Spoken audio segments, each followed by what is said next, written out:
আসসালামু আলাইকুম everyone, welcome back to my channel Marufa's kitchen ব্লগে। আশা করি তোমরা সবাই ভালো আছো। আলহামদুলিল্লাহ আমিও খুব ভালো আছি। তো আজকের ব্লগটা তোমাদের সাথে নিয়ে স্টার্ট করলাম। আই হোপ তোমাদের ভালো লাগবে। তোমরা ব্লগটা স্কিপ না করে দেখতে থাকো।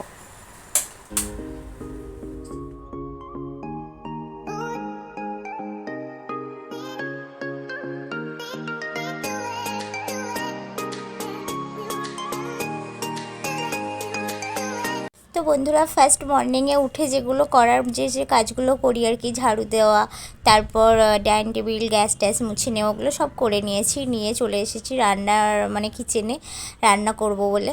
তো এখন প্রথমে যেটা করছি, চাটা করে বসিয়ে দিয়েছি।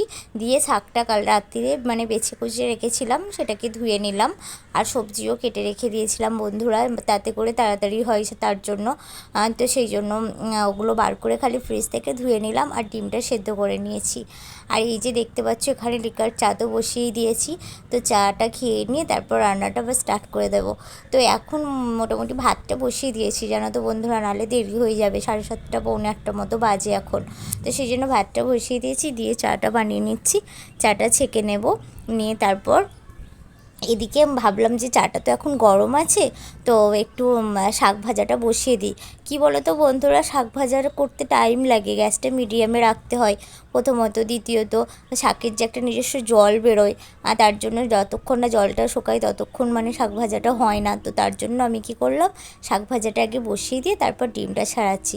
আর শাক ভাজাটা আমি কলমি শাকটা কলমি শাক যেহেতু আমি একটু ঘি দিয়ে ভাজা করব, একটু সরিষার তেল আর একটু ঘি দিয়ে দিলাম। দিয়ে একটু আদো আদো করে রসুনকে থেতো করে নিয়েছি, আর পেঁয়াজ কুচি আর লঙ্কা কুচি দিয়ে হালকা বাদামি কালারের করে শাকটা দিয়ে দেবো। দিয়ে নাড়াচাড়া করে লবণ দিয়ে ভাজা হয়ে যাবে। এইভাবেই আমি কলমি শাকটা ভাজা করি, বা সবাই ভাজা করে এইভাবেই। তো যাই হোক, তো এখানে আমি ডিমটা ছাড়িয়ে নিয়ে গোলমরিচ গুঁড়ো আর একটু বিট লবণ দিয়ে দিলাম।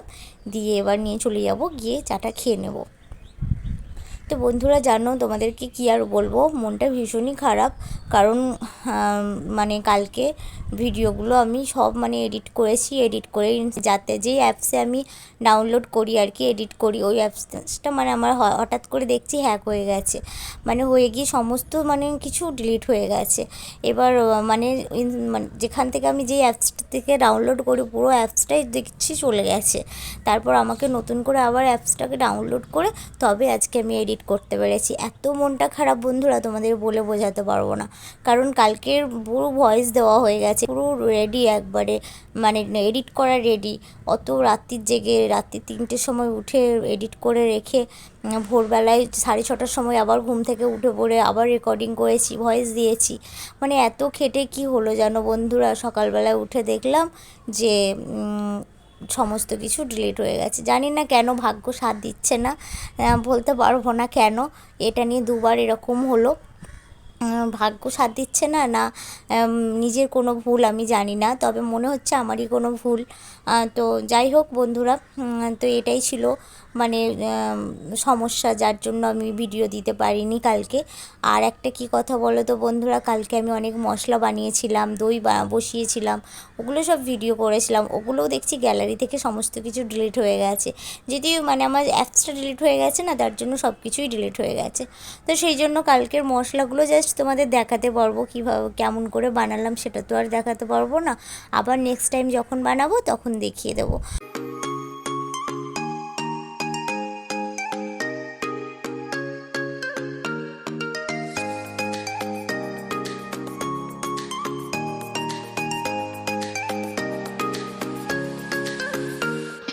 তো দেখো বন্ধুরা, এখানে আমি বরবটি চিংড়ি রান্না করব। তো তার জন্য আমি আজকে একটু অন্যভাবে রান্না করছি।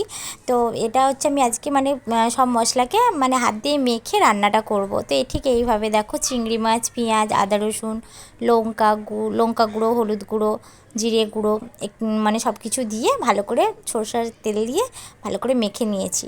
সরিষার তেলটাকে বেশি করে একটু দিতে হবে, দিয়ে ভালো করে মেখে নিয়ে জল দিয়ে বসিয়ে দেবো। জলটা শুকিয়ে গেলে তারপর করব, আলু কুচিটা দিয়ে দেবো, আলুটা দিয়ে দেবো, দিয়ে ভালো করে কষিয়ে নিয়ে বরবটিটাকে ভেজে দিয়ে দেবো।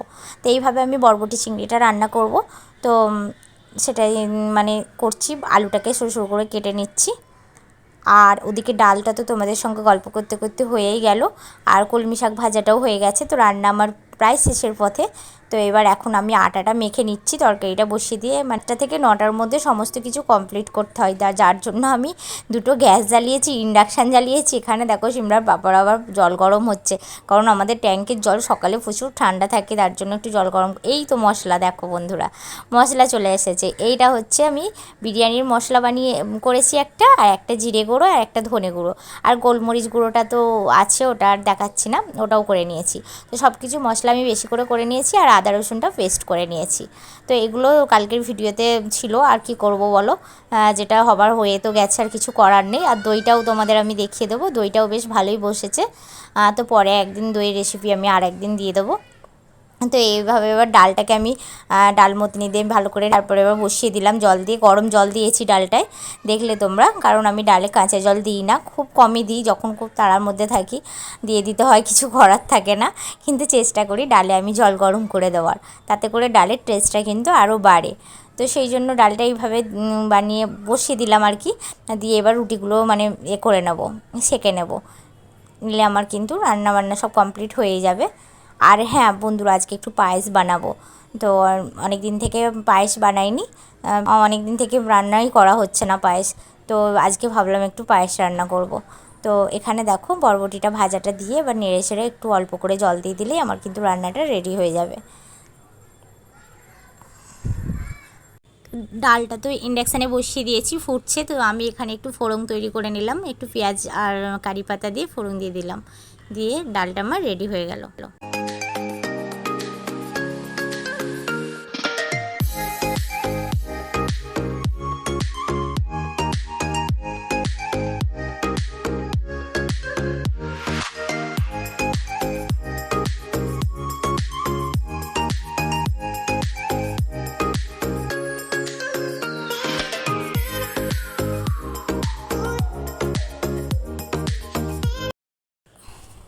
তো বন্ধুরা দেখো, এখানে আমি পায়েসের জন্য 1 লিটারের মতো দুধ নিয়ে নিয়েছি, আর 50 গ্রামের মতো চাল নিয়ে নিয়েছি। তো এবার পায়েসের দুধটা আমি মানে জাল করতে বসিয়ে দিয়েছি এলাচ আর তেজপাতা দিয়ে, আর আমি চালটাকে একটু মেপে নিচ্ছি। এই বাটিটা আমার 50 গ্রামের একটু বেশি, তো আমি সেই বাটিটাই মাপ করে নিলাম, কারণ আমার চিনি দিতে সুবিধা হবে। আমি যখনই পায়েস রান্না করি, যেই জায়গাটায় চালটা মাপি সেই জায়গায় মাপ করি পায়েসের মানে চিনিটা অ্যাড করি। আর এখানে একটু কাজু কিশমিশ আমি ভিজিয়ে দেবো। তো এই মানে পায়েস সাফ করে নিচ্ছি, নিয়ে এবার আমি চালটা ধুয়ে দিয়ে দেব, দিয়ে তারপর ভালো করে একটু ফুটতে দেব। পায়েসে কিন্তু আমি নুন ব্যবহার করব না বন্ধুরা, আমি জাস্ট চিনিটাই খালি দেবো চালটা সেদ্ধ হয়ে গেলে। তো এইভাবে পায়েসটা রান্না করে নিচ্ছি। তো বন্ধুরা পায়েস রান্না তো হচ্ছে, এটা হয়ে গেলে আমার রান্না কমপ্লিট, খালি রুটিটা করে নেব। তো আজকে ভিডিওর যদি কোথাও কিছু ভালো লেগে থাকে বন্ধুরা, প্লিজ চ্যানেলটিকে সাবস্ক্রাইব করো, আর বেশি বেশি করে শেয়ার করো, কমেন্ট করো, লাইক করো। আর যারা ফেসবুক পেজ থেকে দেখছো তারা পেজটিকে প্লিজ প্লিজ ফলো করো। আর যারা কাজটি অলরেডি করে ফেলেছো তাদেরকে অসংখ্য অসংখ্য ধন্যবাদ। তোমরা ভালো থাকো, সুস্থ থাকো। দেখো পায়েসটা প্রায় হয়েই এসেছে, আর একটু বাকি আছে, মিনিট 5 মতো। আসলে পায়েস রান্না তো একটু গ্যাসটা মিডিয়াম আছে করতে হয়, যার জন্য একটু টাইম লাগে বন্ধুরা বলো, কারণ দুধ থাকে তো না, দুধটা তলায় ধরে যেতে পারে, সেই জন্য গ্যাস জোরে দেওয়া যাবে না, আস্তে আস্তে রান্না করতে হবে। আর আজকে যা গরম পড়েছে না বন্ধুরা, মানে কি বলবো, খুব আজকে, কারণ আজকে ভীষণ গরম পড়েছে। তো এই গরমে বেশি বেশি করে সবাই জল খাও আর সুস্থ থাকো, আর ভিডিওগুলো বেশি বেশি করে শেয়ার করো। তো দেখো বন্ধুরা, চিনিটা এই বাটিটা মাপ করেই চিনি দিয়ে দিলাম।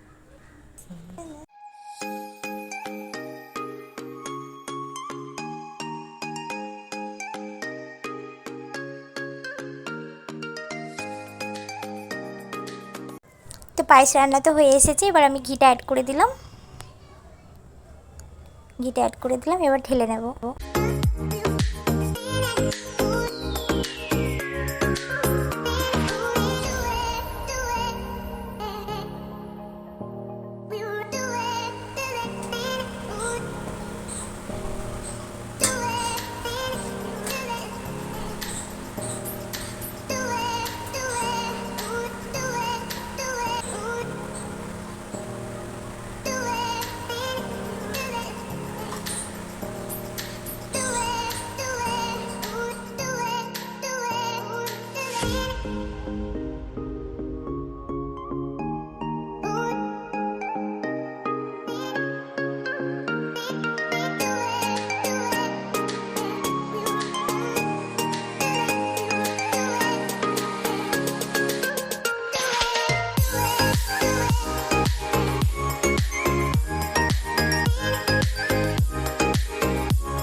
এখন চলে এসেছি বন্ধুরা বিকাল 5টার সময়।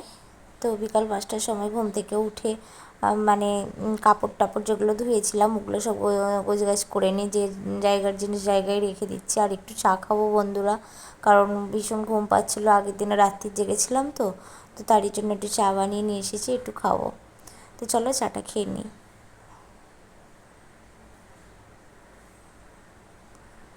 তো চা খেয়ে নেওয়ার পর 1 ঘন্টা মেয়েকে নিয়ে একটু একটু ছাদ থেকে ঘুরে আসলাম। ঘুরে এসে ভাবলাম সন্ধ্যাবেলা কিছু একটা টিফিন বানাই। তো টিফিনে আজকে বানাচ্ছি বন্ধুরা, আলুকে গ্রেট করে কেটে নিয়েছি, গাজরকে গ্রেট করে কেটে নিয়ে ধনেপাতা কুচি লঙ্কা কুচি দিয়ে আমি ডিম দিয়ে দিয়েছি আর কর্নফ্লাওয়ার দিয়েছি, দিয়ে ভালো করে মেখে নিয়েছি। নিয়ে আমি বাবুর জন্য মানে একটা নাস্তা বানিয়ে দিচ্ছি। আমার মেয়েও খাবে আর আমরাও খাবো। তো এই ছিল আজকের ভিডিও। আজকের ভিডিওর যদি কোথাও কিছু ভালো লেগে থাকে বন্ধুরা, তোমরা প্লিজ চ্যানেলটিকে সাবস্ক্রাইব করো আর লাইক কমেন্ট শেয়ার করো। তো এই পিঠেটা খাবো, খেয়ে চা খেয়ে তারপর বাবুকে পড়তে বসাবো। পড়তে বসিয়ে উঠে খালি ভাতটা করব, রান্না তো সবই আছে, তরকারি রান্না আর কিছু করব না।